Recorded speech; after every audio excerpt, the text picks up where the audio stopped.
Quoi faire? Est-ce que on reçoit cette invitation du Centre d'art et on l'occulte complètement?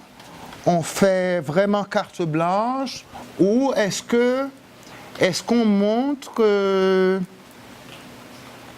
montre Haïti telle qu'elle se développe vraiment aujourd'hui?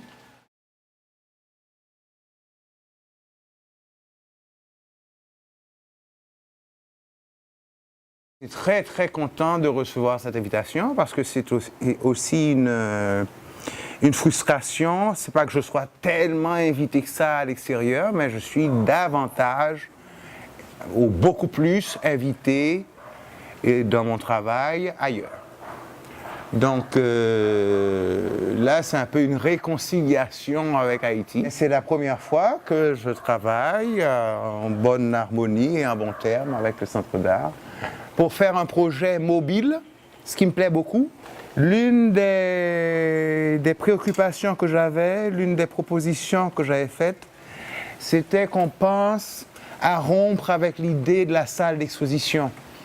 Parce que je pense qu'en Haïti, comme ça se passe dans le monde partout, on n'est plus tant que ça attaché à des formats de salles d'exposition. Un lieu d'exposition peut être le toit d'une maison, ça peut être la rue, ça peut être un marché. Et donc la possibilité de travailler sur une entité mobile, ça m'a beaucoup excité intellectuellement. Est-ce que cette proposition de travailler avec le Centre d'art, c'est une publicité ou la publicité serait de dire que je suis un artiste donc indépendant, pas forcément dans la parole du Centre d'art, pas dans la parole du marché haïtien, mais tout simplement en tant qu'haïtien dans ses frustrations. Ou pas forcément dans ses frustrations ou dans sa joie. Ce projet, c'est une occasion de faire quelque chose en me servant d'un vocabulaire, d'un lexique extrêmement courant en Haïti, des salines. Bon, les pumas, par contre, c'est plus rare, c'est ce qui m'a plu d'ailleurs, le côté très ludique de la chose, de ces chats qui sont appuyés sur cette voiture.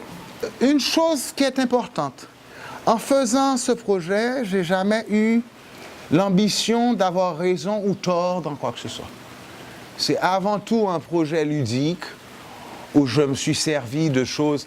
J'ai voulu aussi tenter de faire un projet qui serait dans une lecture simple, accessible à tous, et qui devienne autre chose par l'extrapolation qu'on peut avoir en voyant une œuvre d'art qui passe et qui est éphémère et que peut-être qu'on ne reverra jamais.